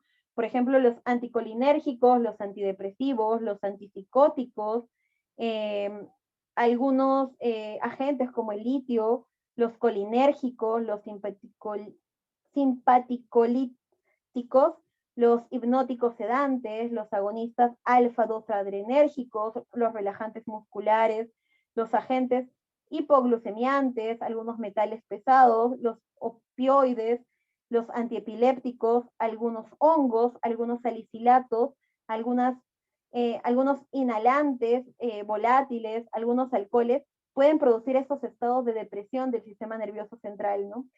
Y esto podría ser grave desde el punto de vista que no solamente va a alterar el estado de conciencia, que es bastante importante, sino también algunas funciones vitales como la función respiratoria o la función cardíaca. Y vamos a encontrar también algunas toxinas que van a producir agitación, como son los simpaticomiméticos, anticolinérgicos, los salicilatos, alucinógenos centrales. En cada uno de estos vamos a encontrar algunos en específico, ¿no? Por ejemplo, aquí tenemos los anticolinérgicos y acá también tenemos los anticolinérgicos, ¿no? Pero la atropina, por ejemplo, se encuentra en el lado de la agitación. Entonces, no es exactamente por el tipo de tóxico que podría haber consumido, sino es importante ver en específico qué tóxico es. Algunos alucinógenos centrales, los estados de abstinencia también podrían producir esos estados de agitación, como nosotros conocemos. El litio, el monóxido de carbono o algunos agentes hipoglucemiantes, ¿no? Algunos metales pesados también. Por eso les digo que es dependiendo de forma específica de el tóxico que haya afectado. No basta decir con metales pesados, sino el agente en específico. Y de esta manera, al identificar el agente tóxico específico, también tiene que ser detallado en el diagnóstico, ¿no? También hay anomalías cutáneas inducidas por estos fármacos y toxinas. En algunos casos, la piel se puede tornar roja o puede estar con un eritema, puede estar pálida y diaforética, puede estar cianótica con ese tinte azulado, puede producirse una descamación también. Cuando está roja y sonrojada, se encuentran agentes anticolinérgicos, ¿no? Como los antihistamínicos, como la atropina, la escopolamina, alcaloides de belladona, fenotiacinas, el ácido bórico también, o el glutamato monosódico, la intoxicación por algunos pescados, la rifampicina, que como nosotros sabemos es un fármaco bastante usado en nuestro país porque forma parte de un esquema de una enfermedad bastante frecuente, monóxido de carbono, también puede producirse estas anomalías en la piel. Las anomalías que son compatibles con los signos de palidez y diaforesis son los simpaticomiméticos, en específico la cocaína, las anfetaminas, la teofilina, la cafeína, la efedrina, el fenilpropanolamida, las catinonas y algunos agentes colinérgicos, perdón, como los organofosfarados, como los agentes nerviosos, se indican acá, y los carbamatos, y algunos alucinógenos centrales, como las anfetaminas de diseño, por ejemplo, ¿no? Los cannabinoides también sintéticos, como el arsénico, como los salicilatos. También podría presentarse anomalías cutáneas, como ya les dije, como la cianosis, ¿no? Que es tinte azulado producto de la hipoxia. Aquí tendríamos a la metahemoglobinemia, por ejemplo, o la sulfahemoglobinemia, que es cuando hay una intoxicación que va a producir una hipoxemia, ¿no? O sea que haya algo que esté desplazando el oxígeno, cualquier sea este componente, va a producir que haya una menor llegada del oxígeno, principalmente en las regiones distales o en algunas mucosas, como es la mucosa oral, ¿no? Entonces, ahí vamos a ver ese tinte azulado. También la descamación. Aquí se ve el síndrome de Steven-Johnson, la necrolisis epidérmica tóxica, el ácido bórico, los metales pesados, el arsénico, el mercurio, el talio. Si bien es cierto, estos dos síntomas son enfermedades dérmicas que usualmente podrían llevar a la muerte, es importante nosotros identificar también algunos agentes que para algunos individuos podrían ser tóxicos o mortales. Aquí estamos hablando de algunas alergias que presentan ciertos individuos en específico, ¿no? Entonces, si nosotros estamos dando o estamos administrando un fármaco nuevo, especialmente cuando está asociado a este tipo de síndromes, a este tipo de intoxicaciones, hay que tener en cuenta que lo tenemos que hacer con todas las medidas de seguridad, ¿no? En algunas ocasiones hay que administrar al inicio pocas dosis para evitar una intoxicación o una reacción adversa medicamentosa grave, o la podríamos administrar de forma lenta, ¿no? Para nosotros poder cortar al ver que hay una reacción adversa. Entonces, cuando hay un individuo que no presenta, por ejemplo, historia de efectos adversos, no es necesariamente porque no tenga alergias, sino porque de repente no se ha expuesto todavía a esos agentes. Entonces, tenemos que tener la suficiente paciencia, tino, para nosotros poder identificar que en la administración podríamos evitar que haya después un efecto adverso grave, ¿no? Algunos antibióticos, algunos anticonvulsivantes, algunos antiinflamatorios se pueden ver como tóxicos en el caso de algunos pacientes, ¿no? No específicamente porque se estén administrando en dosis tóxicas, sino porque el individuo que los está recibiendo tiene una sensibilización distinta a estos tóxicos, a estos fármacos. También van a haber fármacos que van a alterar la temperatura, ¿no? Algunos que pueden producir una hipertermia y otros que pueden producir una hipotermia. Los que pueden producir una hipertermia lo pueden producir por distintas formas, ¿no? Puede haber una mayor producción de calor, puede haber una disipación del calor, o puede haber un aumento de la tasa metabólica, ¿no? Entonces tenemos que identificar también por qué se está produciendo esta hipertermia. Si se está produciendo una mayor producción de calor, se puede dar por hiperactividad, rigidez muscular, de algunos fármacos como los simpaticomiméticos. Ahí tenemos nuevamente la cocaína, anfetaminas, fenil, la efedrina, algunos anticolinérgicos, algunos estados de abstinencia de drogas también van a producir esta hiperactividad, rigidez muscular asociada a la hipertermia. El litio, algunos alucinógenos centrales, también van a producir esto. El LSD, por ejemplo, algunos medicamentos que causan convulsiones recurrentes también, como la teofilina.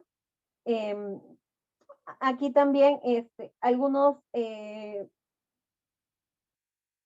síndromes que están asociados a esta hipertermia, ¿no? Por ejemplo, el síndrome neuroléptico maligno, el síndrome serotoninérgico, algunos casos de administración de anestésicos como la hipertermia maligna, ¿no? Hay que tener bastante cuidado aquí. Es una complicación que usualmente conduce a la muerte, entonces tenemos que estar preparados, ¿no? La disipación de calor deteriorada es otra forma de hipertermia, ¿no?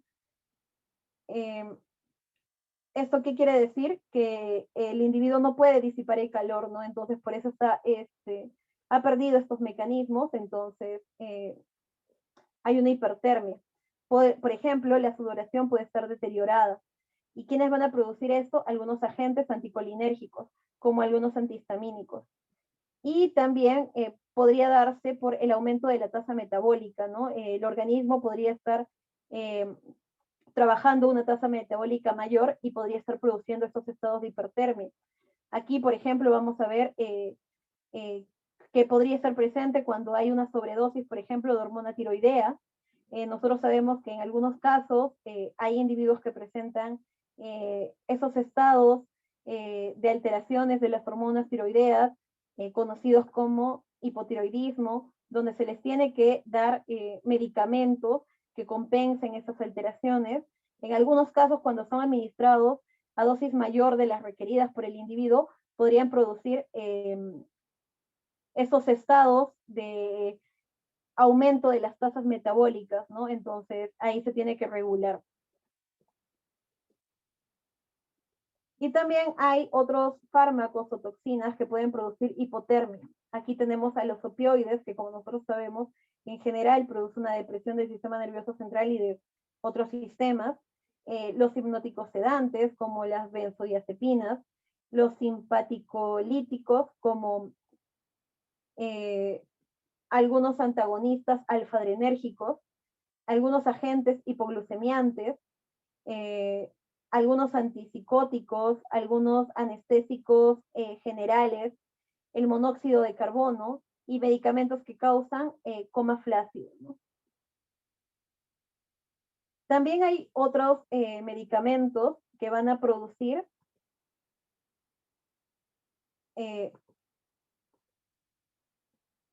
cambios en la presión arterial y el pulso.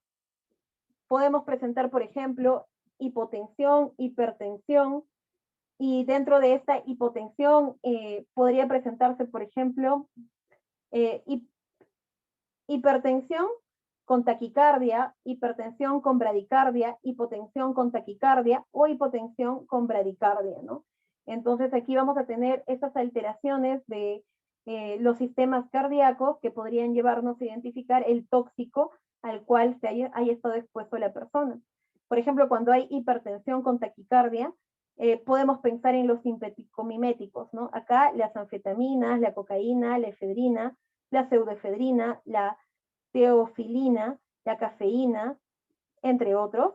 Algunos anticolinérgicos, como los antihistamínicos, como algunos agentes antiparkinsonianos, algunos relajantes musculares, algunos alucinógenos centrales, como las anfetaminas de diseño, como los cannabinoides sintéticos, envenenamiento, como la picadura de algunos animales ponzoñosos, como la araña viuda negra, como el escorpión, algunos estados de abstinencia de drogas también, la nicotina, algunos agentes colinérgicos, en algunas ocasiones dan esto que nosotros conocemos como hipertensión con taquicardia, ¿no? Pero si es hipertensión con taquicardia, también tendríamos que pensar en hormonas tiroideas que podrían estar sobreestimuladas, ¿no? Por ejemplo, como les dije, el caso de un paciente con hipotiroidismo que esté tomando su medicamento a una dosis mayor de la requerida por su organismo. También vamos a encontrar la hipertensión con bradicardia. Aquí tenemos a los antagonistas alfa-enérgicos, como está la fenilefrina, algunos alcaloides, algunos medicamentos como los agentes colinérgicos. Aquí vamos a encontrar a los órganos fosfatados, a los carbamatos, algunas hormonas esteroideas como los glucocorticoides, el estrógeno, la progesterona, algunos andrógenos y algunos metales pesados, ¿no? También vamos a identificar la hipotensión con taquicardia. Aquí hay algunos agonistas beta-adrenérgicos, está la teofilina, el albuterol, la cafeína, la terbutalina, algunos alcoholes tóxicos como el alcohol isopropílico, el monóxido de carbono, algunos antagonistas alfa-adrenérgicos, metales pesados agudos, con exposición aguda me refiero, como el hierro, el arsénico, la colchicina también, nitratos, nitroprusiato de sodio, y la hipotensión de bradicardia, ¿no? Acá hay algunos bloqueadores beta, bloqueadores de los canales de calcio, también está la alfa-metildopa, el cianuro, el monóxido de carbono en estado tardío, opioides, hipnóticos sedantes, como los barbitúricos, las benzodiazepinas, colinérgicos, organofosforados, carbamatos y algunos antiarrítmicos, ¿no? Entonces, tenemos que tener en cuenta eso también. El registro de la presión arterial, de la frecuencia cardíaca, nos pueden ayudar a identificar el tipo de toxina. Cuando hay la ingestión de más de un tóxico, también nos podría ayudar a identificar cuál es el fármaco que podría verse consumido en mayor cuantía. También hay fármacos asociados a la disfunción respiratoria, ¿no? Aquí encontramos cuando hay, acá lo vamos a encontrar asociado a la taquipnia, a la hiperventilación y asociado a la bradipnia y a la hipoventilación, ¿no? Nosotros sabemos que las respiraciones, las ventilaciones son necesarias para la homeostasis completa de nuestro cuerpo. De hecho, es muy importante de que haya este intercambio de gases para que el oxígeno pueda llegar a todos los tejidos de nuestro organismo, ¿no? Incluso a las regiones distales y pueda con el oxígeno obtener la energía necesaria para continuar con sus funciones.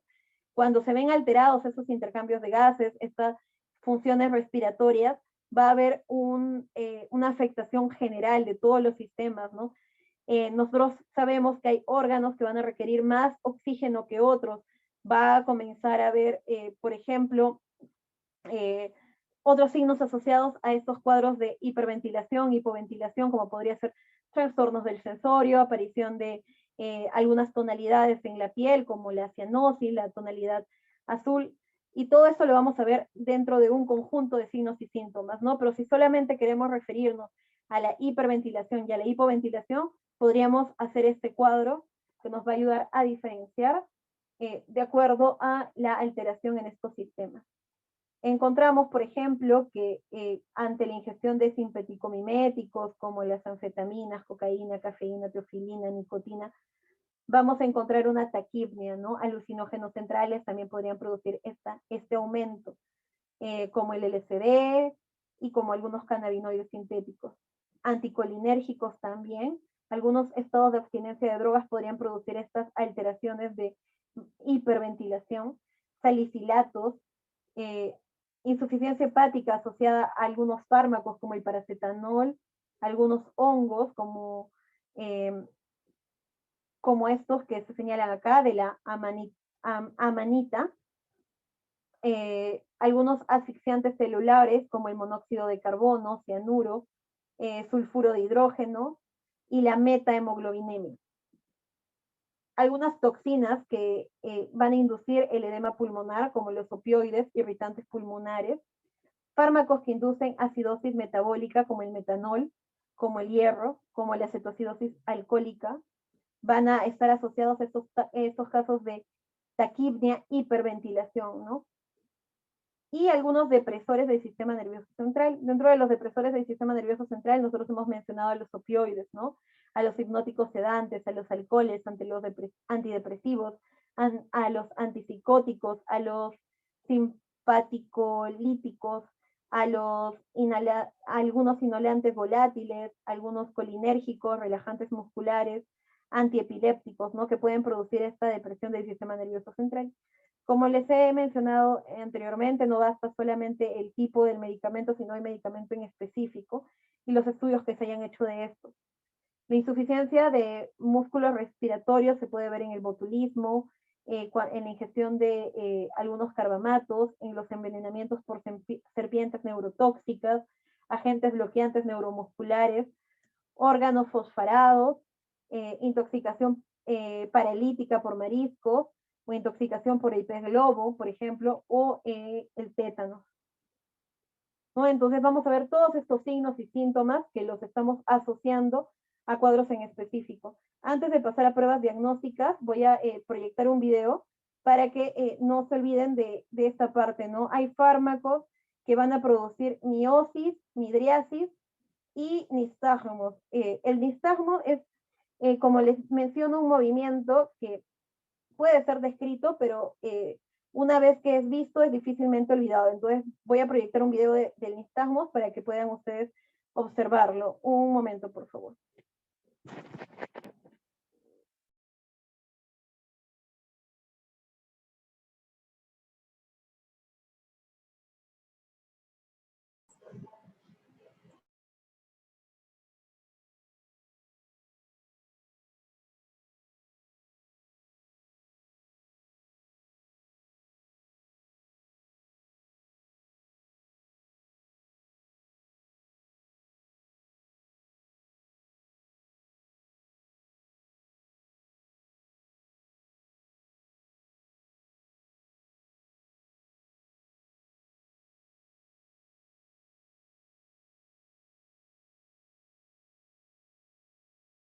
Un momento, por favor, estoy tratando de proyectar el video. Hay un error con el internet. Un momentito.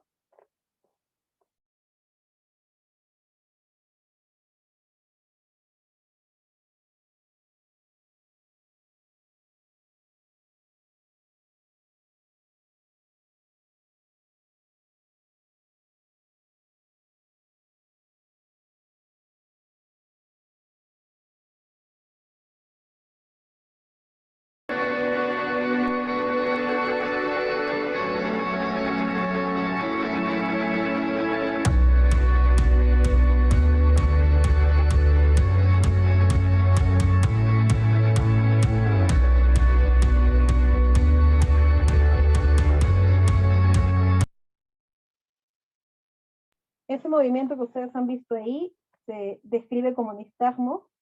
Es importante que nosotros los conozcamos para que podamos evaluarlo, agregarlo a nuestra evaluación, a la historia clínica, a nuestra evaluación por examen físico.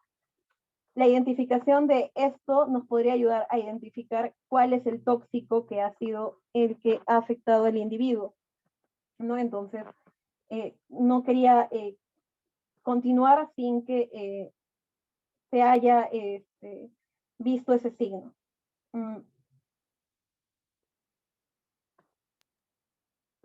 Bien, ahora sí continuemos. Ya falta poco.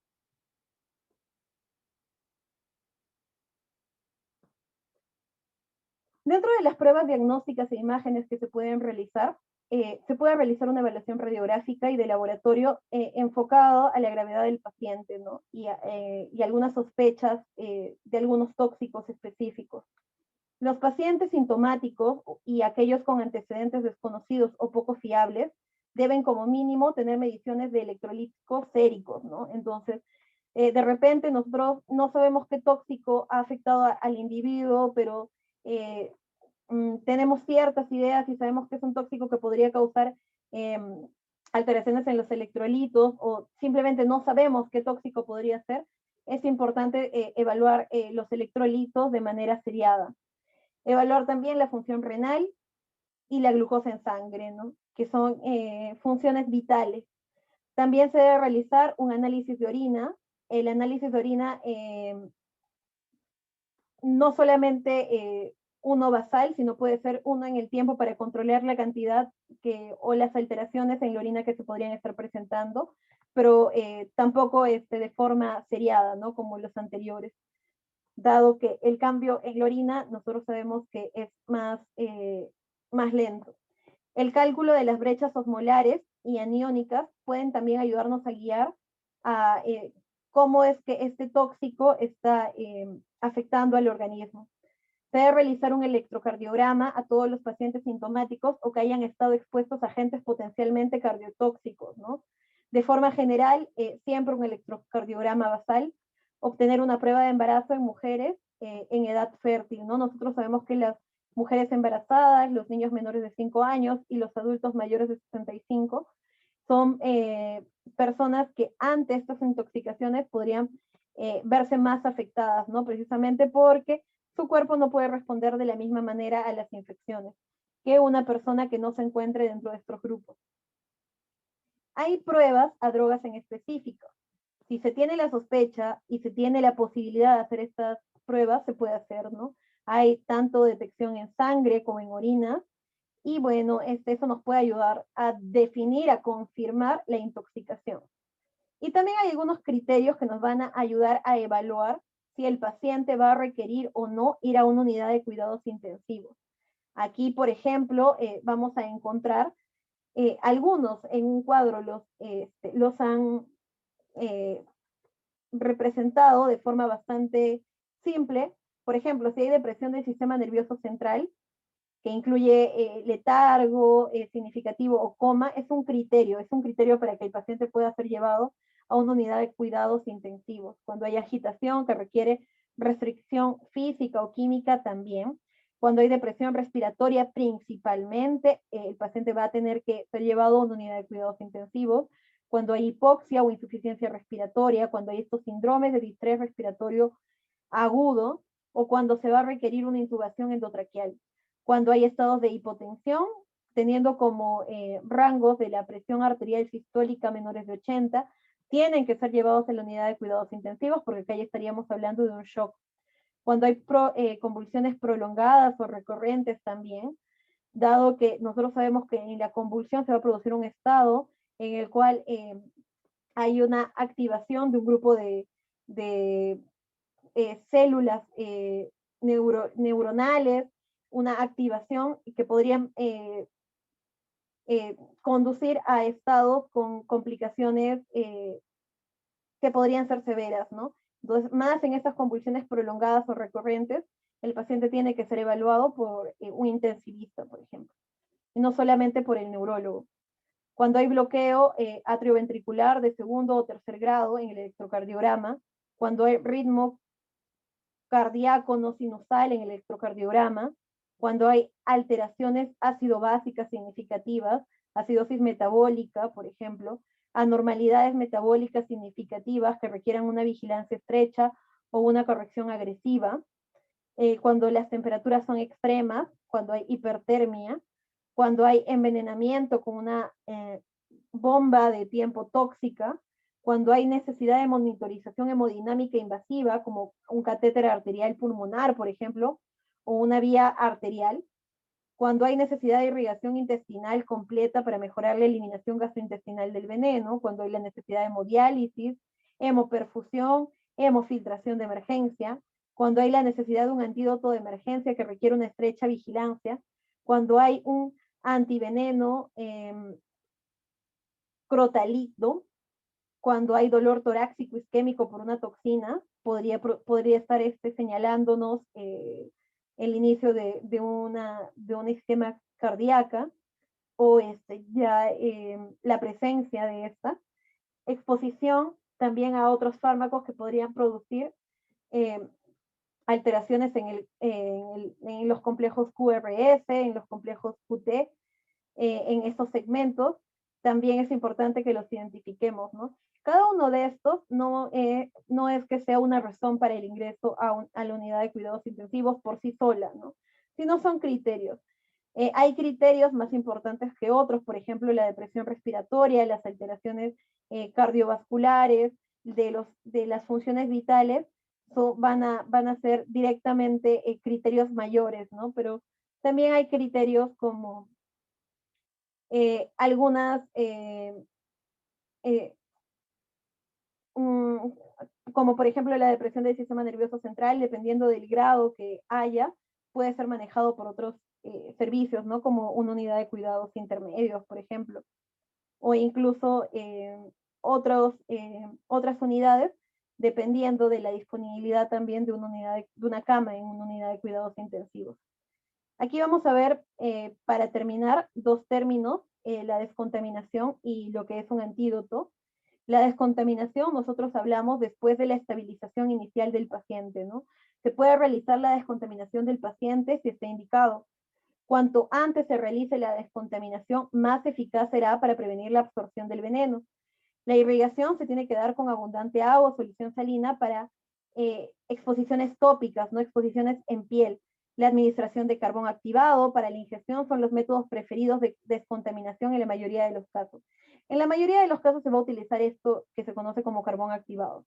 La descontaminación de una exposición química tópica debe realizarse antes de llevar al paciente al departamento de emergencia. En determinadas circunstancias se puede justificar otros métodos de descontaminación gastrointestinal, como lavado gástrico, irritación intestinal completa, endoscopía, cirugía, dilución o incluso otros, ¿no? Entonces eso es lo que conocemos como un proceso de descontaminación, ¿no? Que en algunos casos están completamente indicados, ¿no? Y el antídoto ha sido mencionado a lo largo de nuestra exposición, especialmente cuando el agente tóxico es, por ejemplo, muy específico, por ejemplo, el de una serpiente, el de una araña. En nuestro país contamos con los antídotos para ciertos accidentes zoofídicos, por ejemplo, ¿no? Entonces la identificación de qué tipo de serpiente, por ejemplo, haya mordido a un individuo es importante para la colocación de estos antídotos. Se dice de los antídotos que la atención de apoyo es la piedra angular del tratamiento del paciente envenenado, ¿no? Y el adagio siempre, y que se mencionó al inicio de esto también, es trata al paciente, no al veneno. Es el principio rector de la toxicología médica. Sin embargo, hay casos en los que la pronta administración de un antídoto específico puede salvar vidas, ¿no? Entonces, si bien es cierto, los antídotos de forma general en las intoxicaciones no los podemos ver porque no es que exista un antídoto para cada tipo de intoxicación, se trata al paciente de forma general, no al veneno. En algunos casos sí puede ser conveniente, ¿no? Por ejemplo, en estos accidentes ofídicos. La administración del antídoto es apropiada cuando hay una intoxicación para la cual existe un antídoto. La gravedad real o prevista de la intoxicación justifica su uso y los beneficios esperados de la terapia superan los riesgos asociados. Los antídotos reducen drásticamente la morbilidad y mortalidad en determinadas intoxicaciones, pero están disponibles para la mayoría de los agentes tóxicos y por tanto se utiliza solo para una pequeña fracción de los casos. No, eso es todo respecto a este curso. Muchas gracias por estar presentes. Si hubiera alguna duda, por favor, escríbanla en el chat para poder responderla. Gracias.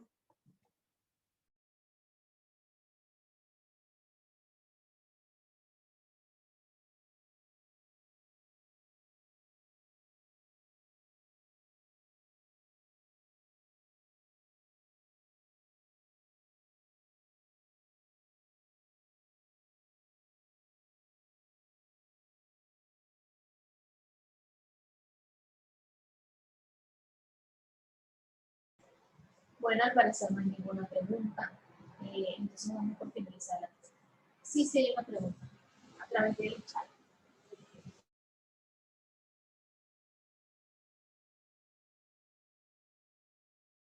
Sí, se les estarán enviando las diapositivas el día de mañana junto con la certificación a través del correo electrónico. Se les entrega también la clase grabada.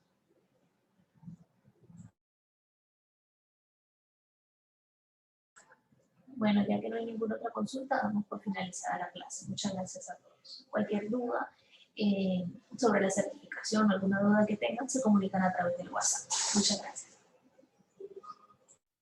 Sí, no se preocupen, voy a enviar los cuadros a los organizadores, como dijo la señorita, y voy a, para que ellos puedan ser repartidos a todos los participantes.